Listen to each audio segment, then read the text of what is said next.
Friends, nurse এস্পিৰেণ্টছৰ কাৰণে সুখবৰ, কাৰণ 2204টা পোষ্ট টোটেল পোষ্ট মুকলি হৈছে ষ্টাফ নাৰ্ছৰ কাৰণে বাই নেশ্যনেল হেল্থ মিছন আছাম, যাৰ আবেদন প্ৰক্ৰিয়াটো ষ্টাৰ্ট হ'ব 1 আগষ্ট 1 আগষ্টৰ পৰা ষ্টাৰ্ট হ'ব আৰু এণ্ড হ'ব 15 আগষ্ট 2026। আবেদনৰ মোডটো অনলাইন আছে আৰু ৱেবছাইটটো হ'ব https://nhm.assam.gov.in। ইয়াৰ কাৰণে এডুকেশ্যনেল কোৱালিফিকেশ্যনটো আছে BSc নাৰ্ছিং বা GNM course pass from nursing school বা institution recognised by Indian nurse council and registered with Assam nurses midwives health visitors council. ঠিক আছে, এইটো আপোনাৰ ৰেজিষ্টাৰ্ড হ'ব লাগিব আপোনাৰ যি কোৱালিফিকেশ্যন থাকে বা য'ত আপুনি কোৰ্চটো কৰিছে। আপোনাৰ চেলাৰিটো হ'ব 20,000 পাৰ মান্থ।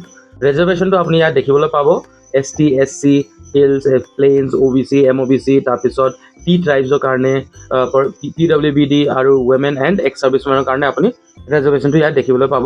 চিলেকশ্যনৰ প্ৰচেছ যেনেকৈ মই ক'লোঁ অনলাইন হ'ব আৰু ষ্টাৰ্টটো হ'ব 1 আগষ্টৰ পৰা। ইয়াত আপুনি এজ লিমিটটো চাবলৈ পাৰিব। OBCৰ কাৰণে 43 ইয়াৰ্ছ, অ'পেন জেনেৰেল কেটেগৰীৰ কাৰণে 40 ইয়াৰ্ছ, SC ST প্লেইন আৰু ST হিলছৰ কাৰণে 45 ইয়াৰ্ছ, PWBDৰ কাৰণে 50 বছৰ।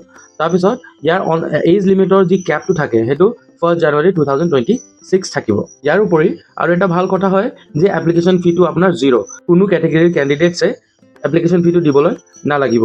ইয়াৰ ওপৰত এইটো নটিফিকেশ্যনত চিলেকশ্যন প্ৰচেছ আৰু টাৰ্মছ এণ্ড কণ্ডিশ্যনটো স্পষ্টৰূপে দিয়া নাই। তাতে মেনশ্যন কৰা হৈছে যে নতুনকৈ নটিফিকেশ্যনটো ৰিলিজ হ'ব, য'ত আপোনাক এপ্লিকেশ্যন প্ৰচেছ আৰু টাৰ্মছ এণ্ড কণ্ডিশ্যনছো দিয়া হ'ব। সেইকাৰণে আপুনি কাইণ্ডলি এইটো ৱেবছাইট যোনটো আছে https://nhm.assam.gov.in এইটো ৰুটিন হিচাপে আপুনি চেক কৰি থাকিব।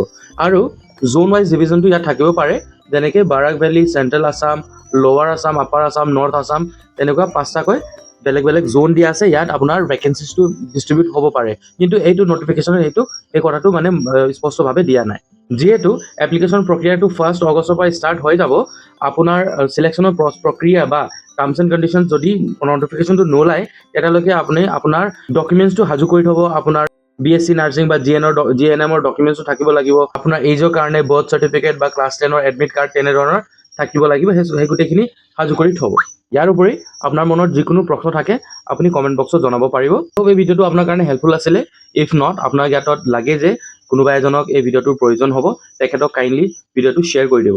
এনেধৰণৰ আপডেটছ টাইমলি পাই থাকিবলৈ কাৰণে কাইণ্ডলি চেনেলটো ছাবস্ক্ৰাইব কৰিব। থেংক ইউ ফৰ ৱাচিং। জয় আই অসম।